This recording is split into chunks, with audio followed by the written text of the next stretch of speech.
Good day, Golden Rams. It's your weekly weatherman, Matthew Fichter, here to bring you your 5-day weather outlook. Well, these next 5 days aren't going to be as sandy as last week's, if you know what I'm talking about, and they certainly won't be snowy. So let's take a look at this week's forecast. We'll start with Friday's forecast. Here we have temperatures around 52 degrees with blue skies overhead. Moving into the weekend, Saturday, Sunday, and even into Monday, temperatures should be on the rise as a high pressure system will be off to our southeast, which will produce a southwesterly flow of air into our area, bringing warmer and more tropical air mass to campus. So those should increase temperatures for the most part to around 65 degrees at its peak. But moving into Tuesday, we should have a cold front passage with a low pressure system off to our northwest. That should swing a cold front right over our area. Temperatures should slightly decrease as the cold front passes, but until then, it should just be very wet and very muggy for the most part on Tuesday. So as you guys see these increase in temperatures, you're probably wondering, well, what's the outlook for the upcoming winter going to be? Well, if we look at November, December, and January here on this map here, you can see that most of the country in the Southwest and the Midwest particularly are going to be above normal for the next 3 months. But once again, this is what models are suggesting at this current point. So if we look to the southeast here in Florida, that's the only area in the United States where temperatures are projected to be below normal for the next 3 months. And in our neck of the woods, we have an equal chance of it being either above normal or below normal. So models aren't really picking up so much in terms of what Westchester's 3-month outlook is going to look like.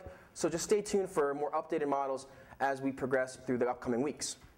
So when you look at a weather map, you see an assortment of symbols, diagrams, letters even, all across the map. We have our low pressure system, we have our high pressure system, we have all these lines all over the place. Those are called isobars. Now isobars, iso meaning one or equal, and then bar is a measure of pressure. So each of those bars that you see is an equal line of one pressure.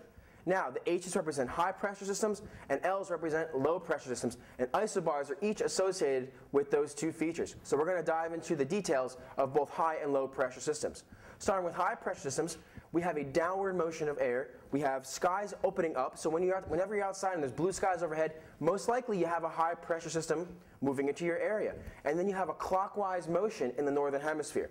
So moving its way down from the upper atmosphere to the lower atmosphere, you have that clockwise motion which spreads out the air and it doesn't allow moisture to rise and condense into clouds.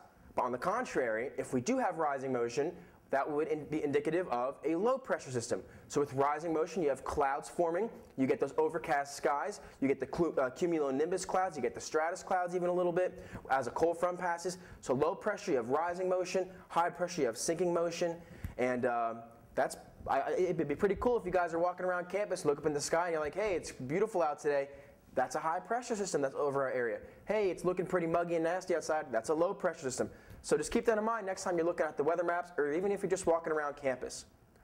So if you guys are hanging around for the weekend, I know I'll be around, you guys can go down to the Regal Cinema out in Downingtown off of Route 30 and Quarry Road. You guys can put your 3D glasses on and check out Disney's newest Wreck-It Ralph movie. They have it in regular 2D and in 3D, so if you're interested around 7:20 or 10 o'clock on Friday evening, check that out with your younger brother, sister, cousin, niece, nephew, grandma, grandpa, whoever's going to be around. You guys can go check that out and enjoy the movie. And if you guys are hanging around for Saturday for round 2 of the movie, you guys can get your popcorn ready like Tio always says, get your popcorn ready. And you can have some burnt popcorn and enjoy that too. Go grab your grandma and grandpa one more time. Enjoy some of the burnt popcorn, and you can check out the new Skyfall James Bond movie, which is going to be around 7:10, 8:30, and 10:30 p.m. amongst other hours throughout Saturday's evening.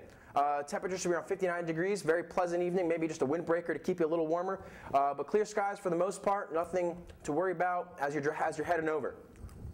If you guys are looking for a more up-to-date forecast, please refer to this week's edition of The Quad. Once again, the name's Fichter. Matt Fichter. Have a great weekend, everybody.